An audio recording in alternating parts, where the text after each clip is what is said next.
ایک بادشاہ ساری سلطنت کا مالک ہوتا ہے۔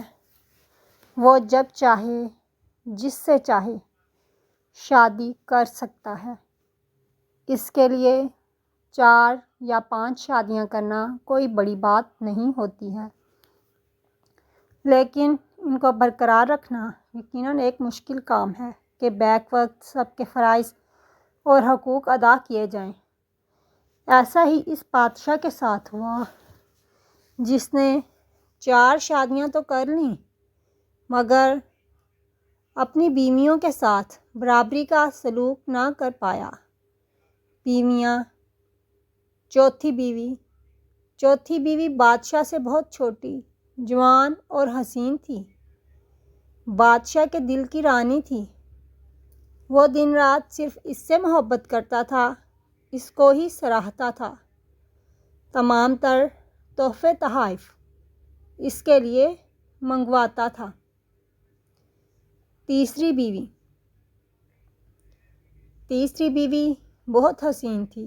اس کو وہ ہمیشہ اس وقت ساتھ رکھتا تھا جب کہ بادشاہ کو خاص مہمانوں سے ملنا ہوتا تھا یا پھر کسی دوسرے ملک کے بادشاہ سے ملنے جاتا تو اپنی تیسری بیوی کو بھی دکھاتا تھا۔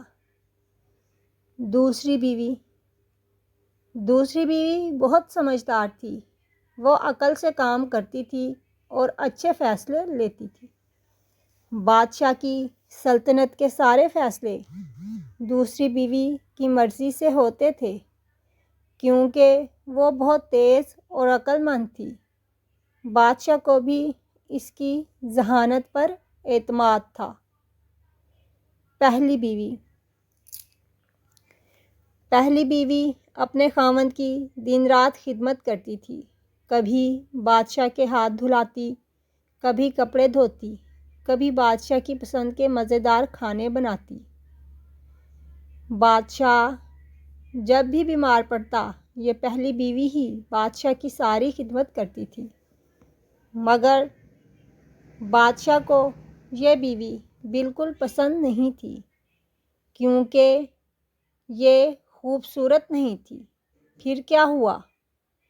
ایک دن بادشاہ بیمار پڑ گیا اور اس کی حالت اتنی خراب ہو گئی کہ اس کو کوئی بھی بیوی پوچھنے نہ آئی۔ بادشاہ کو تنہائی پسند نہیں تھی اور وہ بہت تنہا ہو گیا۔ اس نے ایک ایک کر کے اپنی بیویوں کو بلایا اور کہا کہ مجھے تم سے محبت ہے، کیا تم میرا ساتھ نہیں دو گی جب کہ میں مرنے والا ہوں؟ پہلے اس نے چوتھی بیوی سے سوال کیا، پھر تیسری اور آخر میں دوسری بیوی سے۔ سب نے انکار کر دیا۔ بادشاہ رونے لگا کہ دروازے کے باہر سے آواز آئی، میں ہر حال میں آپ کا ساتھ دوں گی، آپ کی مدد کروں گی، آپ کی خدمت کروں گی، آپ کے لیے قبر میں بھی جانے کو تیار ہوں، لیکن آپ سے جدا نہیں رہ پاؤں گی۔ اس دن بادشاہ کو احساس ہوا کہ صرف خوبصورتی اور عقل مندی محبت کا آئینہ نہیں ہے، بلکہ احساس سے بڑھ کر کچھ نہیں ہے۔ بادشاہ اتنا شرمندہ ہوا کیونکہ اس نے کبھی اپنی پہلی بیوی کی قدر نہ کی۔